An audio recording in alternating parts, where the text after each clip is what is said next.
Senator Booker. Mr. Chairman, thank you very much for the time. Ms. Bondi, thank you very much. Thank you, Senator.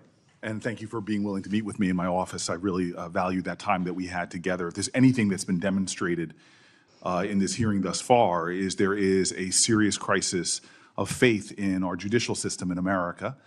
And we are at a time where, as Judge Learned Hand reminded us in his writings and speeches, that the power of the Constitution is only strong as long as it is believed in and had faith by the American people.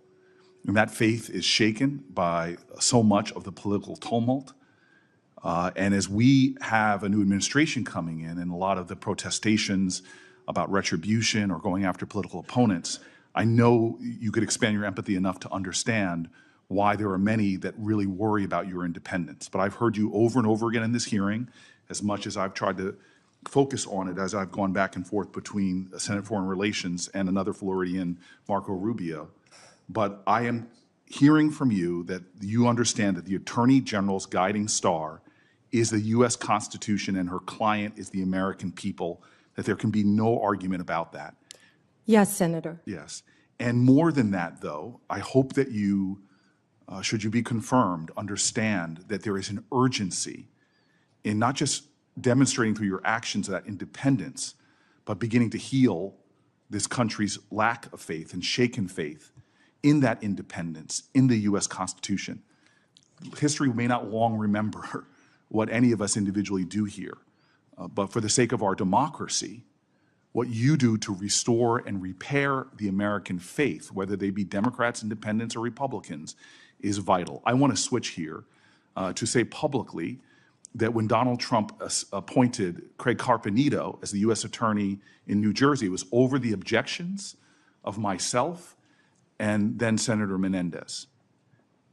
I was wrong in my anticipation that he would not do good things in our state. He partnered with local leaders like those in Newark, New Jersey, to dramatically drive down crime. He was good for the safety of the city in which I live and the one that I led. Part of his strategy was to focus his resources on the most violent criminals. But that also meant that he used something that you know of called prosecutorial discretion. His strategies aligned with that of local leaders and was able to create historic drops in our murder rate. You know, through your experience, and you're intimately familiar, that enforcement decisions prosecutors must make every day, which charge to bring, which plea deal to offer, or what sentencing recommendation it makes, it's very important that local prosecutors understand that. Given this enormous discretion our legal system gives them, that they are best determined to make decisions about public safety. I'm very concerned that many people are starting to call for a time in our country where the Department of Justice should prosecute state and local prosecutors who exercise that prosecutorial discretion. As Attorney General, will you commit to respecting the autonomy of state and local prosecutors? Senator, we have to work together with state and local prosecutors. That's what I did my entire career. And if confirmed as Attorney General, I will continue to do that. They serve a vital function in our justice system. And you understand, like in my state, that sometimes they will decide not to go after certain low-level offenses in order to use their scarce resources to focus on the strategy of pursuing more dangerous people. Yes, Senator, I completely understand that. And those decisions shouldn't be politicized if they're part of a larger public safety strategy. No, Senator. When I was a state prosecutor, we used to sit down with the U.S. attorneys and talk about cases and work together. And that's what I'm discussing about bringing back the cooperation between state and local Thank you, Ms. governments. Bond. I just want to continue. One of the most stunning hypocrisies I've found since I've been down here in Washington is every politician gives lip service to driving down gun violence. But the very federal authority, the Bureau of Alcohol, Tobacco, and Firearm, that is primarily focused on enforcing America's gun laws and keeping people safe, is hamstrung by federal leaders.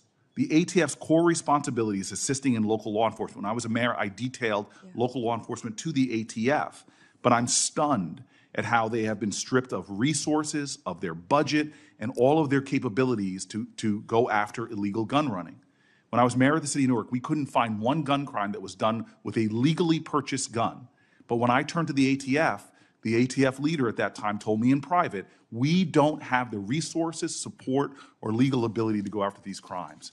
I am concerned about our ability to fight gun crime in America that threatens our law enforcement officers as well as people in communities from red counties to blue cities.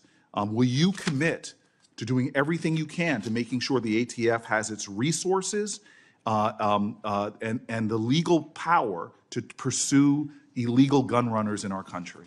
Senator, I will do everything in my power to prevent illegal gun runners in our country. When I left being a state prosecutor to run for Attorney General, I almost didn't run because I was working on a wire case involving illegal gun runners.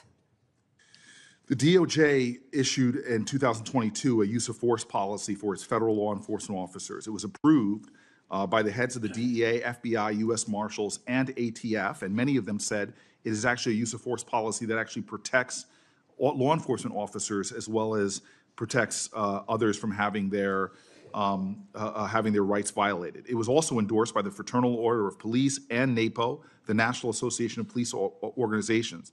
This policy is considered best practices in law enforcement. Will you commit to continuing this policy? Senator, I have not read the policy. I will review the policy, and I will report back directly to you if I am confirmed as Attorney General, and consult with law enforcement. Absolutely. And I would appreciate if you looked at the policy and I submit questions for the record, hoping that you can elucidate maybe more of your thoughts on this. Certainly. And then I will also say, as my last question, because I see my time has run out and I look forward to a second round, the DOJ issued a policy regarding chokeholds, which limited the use of no-knock warrants and chokeholds. It's worth noting that Florida has outlawed no-knock entries altogether since 1994. Would you commit to continuing the 2021 DOJ policy on these issues? I'm familiar with the policy. I have not read it. I'm committed to reading it and studying it and reporting back to you on that policy once again. Thank you. Mr. Chairman, thank you. Senator Hawley. Thank you very much, Mr. Chairman. Ms. Bondi, welcome. Congratulations. I just watched an important exchange between Senator Cory Booker and Attorney General nominee Pam Bondi, and let me tell you, this moment cuts right to the heart of what our country is struggling with: trust in our justice system. Booker didn't waste time. He called out the truth that many Americans already feel. Our faith in the Constitution and in the Department of Justice has been shaken. Not because the document is weak, but because the politics surrounding it have grown toxic. Booker reminded Bondi that the Attorney General's only client is the American people. That's a powerful statement, and he's right. The job demands independence, courage, and a commitment to rise above political games. Booker spoke as someone who understands the weight of preserving the Constitution, and he pressed her to help repair public confidence at a time when it is dangerously low. He also highlighted something crucial: prosecutorial discretion. When local leaders focus resources on violent criminals instead of wasting time chasing low-level offenses, communities become safer. Booker defended the right of local prosecutors to make those decisions without being targeted by federal overreach. That's real leadership, and it shows he understands how justice actually works on the ground. And when Booker turned to the failure to properly fund the ATF, he exposed a national hypocrisy. Politicians talk endlessly about fighting gun violence, yet the agency responsible for stopping illegal gun trafficking has been stripped of the tools to do it. Booker is absolutely right to demand that the next Attorney General restore the resources needed to protect our communities. This hearing was a reminder that restoring trust in America's justice system isn't about rhetoric. It's about real action, real independence, and real accountability. Cory Booker used his time to defend the Constitution, defend local leadership, and demand a Justice Department that works for all Americans. That deserves recognition. If you want more breakdowns where we cut through the noise and stand up for this country, make sure you like, subscribe, and stay tuned right here on Crossline Politics.